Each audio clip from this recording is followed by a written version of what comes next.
figuring out how to act in the middle of a critical incident, especially when violence is involved. For this one today, we're obviously going to use active shooter because that is one of the worst kind of violent situations you have, where you have someone who's predatory with a weapon system actively looking for you. But these leadership skills are going to apply in different scenarios, no matter where you're at. He said to put him on the back off. He doesn't want to see it. He wants the police. So back off. And what else, sir? He said he don't care if he die. He don't have nothing to live for. Georgia police releasing the call for help from the bookkeeper in the school's front office. Oh, he just went outside and started shooting. Okay. Police say the young man in the background shooting and giving orders is 20-year-old Michael Brandon Hill. The woman following them is bookkeeper Antoinette Tuff. He wants me to go on the intercom and let everybody know that he's sorry, okay? Okay. Experienced hostage negotiators tell us she acted brilliantly. I can help you. Let me talk to them and let's see if we can work it out so that you don't have to go away with them for a long time. It's going to be all right, sweet. I just want you to know that I love you, though, okay? And I'm proud of you. That's a good thing that you just given up. As Tuff told George exclusively on GMA, she promised the shooter he'd be okay if he surrendered. I told him that if he just go ahead and surrender, since he didn't hurt anyone, that I would stay there with him until they came, and that it was going to be okay, that we were going to. That woman right there, her name is Antoinette Tuff, and she basically talked down a school shooter. She did talk down a school shooter very effectively, almost like she was like a hostage negotiator. And it's a really cool case study, and hostage negotiators and the FBI and law enforcement actually use this video. That's how I found out about it, to teach people how to do this the right way. And there was a lot of factors that she was using, not only her verbiage, but her tone of voice, and how she was saying certain things that really unraveled that plot before it could get a lot worse. He fired rounds into the air. He hadn't hurt anybody at that point, but that could have gone real sideways, but for her skills in talking to this person. First one, the biggest one, being tone of voice. That's what I heard from hostage negotiators when working with them. There's 5 components to it, but the biggest one you want to focus on is your tone of voice. If you ever get into one of these violent situations and you're actually talking to a perpetrator, you want to give it nice, even tone of voice. You don't want to be pitching up and pitching down a lot, and try to keep that nice, even tone that she had. And some of it was actually cheerful and upbeat. She was even using words like sweetheart and whatnot. So definitely tone of voice minimizes the situation in the violent person's head. So another thing she did, minimizing the circumstances or outcome of that violent situation. She kept talking about, and you can go back and watch the entire 911 call. It's about 30 minutes. She keeps alluding to the fact that he hasn't done anything so bad yet. He'd come onto the property, he'd shot out some windows, he shot in the ceiling, scared a whole lot of people, but no one had been injured. And she made that the headline. She kept bringing that up in front of him, telling him, hey, by the way, nothing bad has happened. You haven't hurt anybody yet. That's minimizing the scenario. They're looking at this as the end of the road. The cops are going to come in. They're going to commit suicide by cop. The cops are going to shoot him, whatever it is. So they see no out here. They've done their deed and they see no out. So they're just going to follow through. If you can wedge a little bit of that mindset in there, like, hey, it's really not that bad. The outcome really isn't going to be that bad if you just stop what you're doing. You haven't done anything yet that you can't take back, if that makes sense. You can minimize the outcome and the circumstance of the situation where they feel like they have no option and they go out guns blazing. Another thing on here that is interesting too is you never want to put yourself in this person's shoes. Don't say things like, we understand that if you're in the middle of a fight with somebody and it's getting violent or it's getting heated, the worst thing you can do is say, what? Calm down. That's the worst thing you can do. That this person is not calm at this point. They've gone past the point of calmness. So there's no reason even bringing up the word to tell them to calm down. We want to get them to calm down. We want to calm them through behavior and the tone of my voice, but we're not actually going to say things like calm down, because that's when they're going to bottle rock. And another thing you want to avoid, and this has to do with anybody in some type of mental distress, is say things, especially the crazier the situation, like this situation right here, where it's an active shooter event, and you say things like, hey, I get it. I understand. I've been there. We want to build rapport with this person we're talking to. We want to feel like we're part of their team.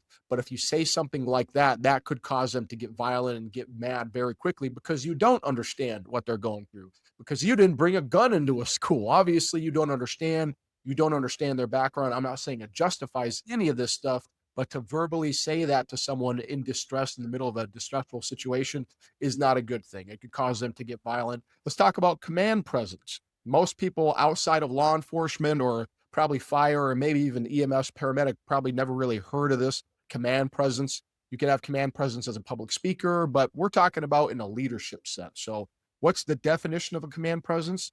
Most important part of this definition is the way leaders present themselves. All right. So we're looking to be a leader in the middle of a critical incident. So how do you think we need to present ourselves with all these people freaking out around us? So not necessarily talking about the perpetrator of violence now. I'm talking about getting control of the people around us. How should we present ourselves? It's basically body language 101 with a couple curveballs in there. Tone of voice is obviously something we want to focus on, like we talked about in that first incident, but nice, loud tone of voice, no squeaking. You know what I'm talking about with the squeaking, right? We're a little amped up. We have a lot of adrenaline going on, and one of those squeak escapes your mouth when you're trying to yell at someone, and it dissolves the whole situation. So you can't really stop that from happening, but just be aware of what you're about to say and how you're about to say it. Chest out, big deep breaths, and you're going to try to make your voice reach all the way across the other side of the room. Body posture. Think of John Wayne. Whenever John Wayne walked into the room, did he ever look timid? Did he ever look weak? He had a great command presence. Obviously, he's an actor and it's in a set and whatnot. But even naturally standing around, he always had that good command presence that, hey, if something went down, of all these people in the room, if something went down, I'm going to look to the Duke. I'm going to be looking at the Duke because he kind of looks like somebody who's going to know what's going on. So command presence is important when you're trying to get people moving, and along with giving the behavior we talked about, head up, chest out, and visible hands. I mentioned this before. People don't really talk about this much, but visible hand, if I'm telling people what to do with your hands and moving around and doing all that good stuff, it can give the projection of leadership. It looks like I know what I'm going on. So use those hands. Hey, I want you to stand up. You come over here. But there's some interesting things when it comes to the hand. And this is why I wanted to bring up this video right here. Do the same thing 3 times with 3 audiences, same demographic. We just changed the audiences. Now, the first time the speaker spoke, primarily using palm up position. So that was the way the proposal worked. And here's the bottom line. It would work for you, sir. It would work for you, ma'am. It would work in Australia, it would work in America. It would work. That's the way they did it for the first proposal. We moved that audience out, put in the second audience now. Same presentations given to the same demographic audience now, but a different audience using palm down. Here's the way the deal works. There's the bottom line. It would work for you. It would work for you. It would work in America. It would work in the United States and in Iceland. Move that audience out, put in a third one. Now give the same presentation using finger pointing. Here's the way it works. The bottom line's there and there. It'll work for you and America, Australia, and Africa. Now we survey all 3 audiences looking for 2 things. First, with a simple test, how much could they recall of what the deal was about? In other words, we're looking for how much were they listening to the deal as opposed to judging the speaker. Secondly, from a list of adjectives, we asked to tick the adjectives that best describe how you felt about the speaker. Do you reckon there was any difference? You already know the answer, don't you? You know the answer already without even seeing the results. That the palm up speaker had the 40% more retention of the deal than the palm down speaker. Palm up speaker had the best adjective: laid back, friendly, humorous, engaging. As soon as the palms turned over, authoritative, management, telling me what to do, pushy. When the finger came out, nobody could remember much and they got the worst adjectives about that person. Now here's my question for you. What's your prominent position? You have a dominant position of one of these, and which is yours. Most people have never considered, but you've got one that you are using primarily when you're dealing with others. Now, So what he's trying to say is we did all the testing, we did the numbers. You can still tell people what to do when your palm's up. Hey, you get up over here. I need you to move over here. You can still command people and it doesn't rub them the wrong way. All right. Now I want to make this distinction. He's talking about that in a public speaking and a leadership and working at a business or whatever. And we want to get people on board. We want to tell them what to do and use our hand and arm signals and be nice, warm and fuzzy. But in the middle of a command situation where things are happening very rapidly, there might be a time where you want people to listen to you and be all warm and fuzzy, but it might not. It might be the other one. It might be where your palm's down, where you're pointing your finger specifically at this person. You get on the phone with 911. You get that door barricaded, whatever it is. So use the upper palm gesture when you're public speaking and getting people what to do. But in times of critical incidents, what we're talking about here, maybe a little bit more palms down. Hey, you get your butt moving over here. People need to feel commanded. People are going to be looking around, mouths covered. They're just going to be stuck on stupid, and they're literally looking around for someone with some leadership ability to tell them what to do. So take away their indecision, take away their decision making. They're not really making good decisions right now anyway. Be that leader, be that person with the presence and the answer, okay? I know you're not going to have the answer. You hear me say it all the time. I always say the 70% solution right now is way better than the 100% solution too late. But in a situation like this, get people moving, fake it till you make it. Okay. Get loud, start pointing, grabbing people and moving them along. Same thing in a life or death situation. You have to have that triage mindset. Yes, we want to save as many people as we can, but let's say you're at a school inside of a classroom with a group of students.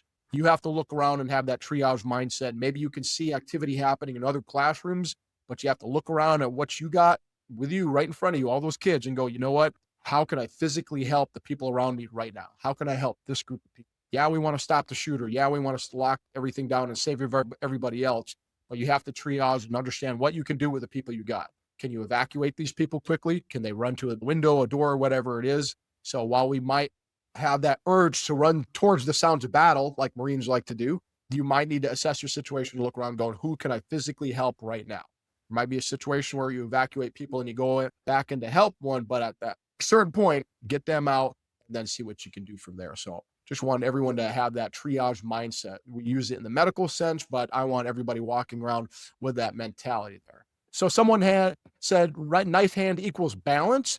Good question. Normally, knife hand, and I teach this in the classes all the time, I've probably said it on here a million times, is a knife hand is very aggressive. This is the knife hand. If anybody doesn't know what the knife hand is, typically military, very aggressive, and also loaded with a lot of bad file folders. We don't think about it. We don't like getting pointed at, right? No one likes getting pointed at. This will turn people off immediately. Unicorns could be flying out of my mouth, but if I sit there and point at you, you know, who pointed at us? Mom, dad, teachers. So you want to amp that up. Boom, do the knife hand. That's like pointing a finger times 4. Okay. So it's very aggressive and it's very in your face. 99% of the time, I'd say stay away from the knife hand. If you're trying to get people on board, trying to build rapport with people, you stay away from that. In the middle of one of these critical incidents, if someone's not paying attention to what I'm telling them, it's like that law enforcement thing. I'm going to tell them, ask politely, tell them, then make them do it. Okay. So I might be like, hey, get on the phone. And if I don't see it, they're just staring at me, I might walk over there and physically get them on the phone, if that makes sense. So in this specific situation, knife hand is good and aggressive if I need to get someone's specific attention.